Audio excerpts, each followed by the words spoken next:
We have to start with this, gents. Cristiano Ronaldo has told Manchester United, reportedly, but it's out there, that he wants to leave if an acceptable offer comes in. My big question to kind of take this to the next stage is this a good or bad thing for Manchester United that he wants to leave? Nick, I'm coming straight to you because I think we all agree that actually, even though it's disappointing for United fans and maybe the new manager, Erik ten Hag, long-term and even maybe short-term, it might be a good thing that Ronaldo actually wants to leave. Do you agree with that? And what are your thoughts about this whole situation and the way it's been handled so far?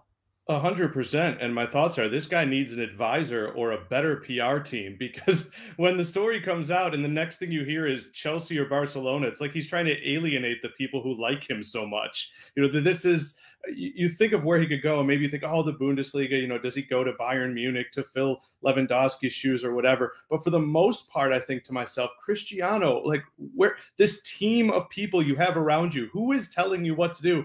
Because you make this a month ago, right? You don't make this decision now, or you don't have this news come out now. So in terms of, I think it also shows us a little bit about where he is, and maybe what we knew when they talked about clicks at Manchester United last year.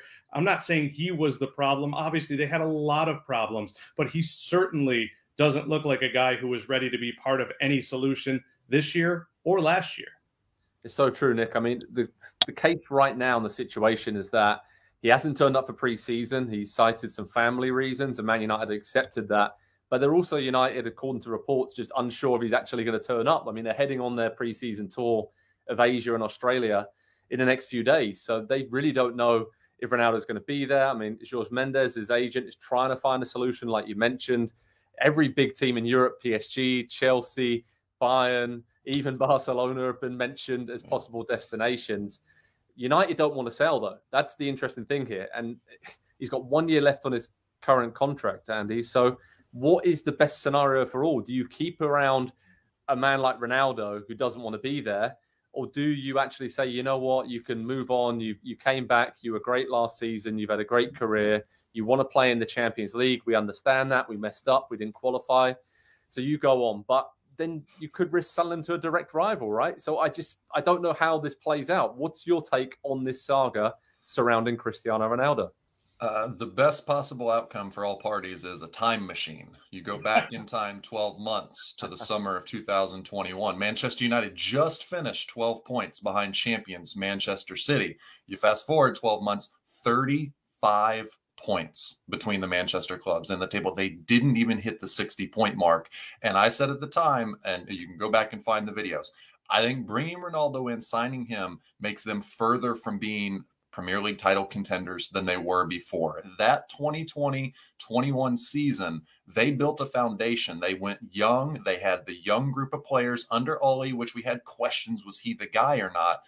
But they had a foundation that they were building. They were building something for the future. And then they brought in a 36-year-old who is now suddenly worried about the long-term or the short-term prospects of his career. He should have been thinking about that last summer. Manchester United should have been thinking about that last summer. It just has turned into, other than the goals that he scored and his ability to run to the corner of the field, jump in the air and celebrate and have all eyes on him, nothing about this signing has worked well. It completely railroaded the progress that Manchester United had made over the course of about the final 6 months of that 2020-21 season, where they looked genuinely the second best team in the Premier League. And, now a year later, they're unrecognizable at this point. He needs to go for himself. The club needs him to go. They need those wages off the book if they're going to start to there were so many reasons to not do this a year ago.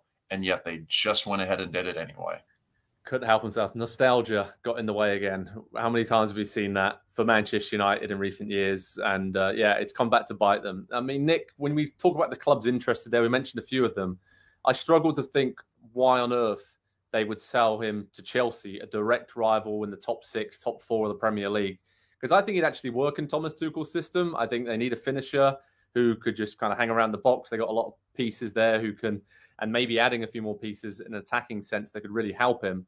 So I really don't see them selling him to Chelsea. I think they'd rather just keep hold of him for a season and say, you know what, we're not going to strengthen the rival. So if that is the case, Bayern Munich, PSG, are those some of the clubs where it's the most likely destinations? Napoli's been mentioned as well.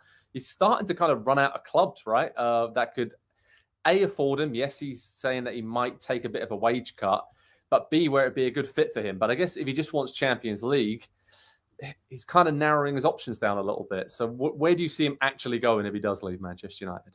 Well, Joe, let's start here, and I'll just quickly. What are the two clubs you aren't hearing who would normally be linked in that discussion? Real Madrid and Juventus. Is there a reason for that? That's what I want to know. So if they were to sell to Chelsea, I think it would be a little bit of an indictment on Ronaldo too. Hey, this guy's your problem now. Bayern, to me, is one of the only ones that makes sense. They're not going to sell him to PSG. And here's why. I don't think PSG would buy him. If this is a club that's trying to maybe get rid of Neymar right now.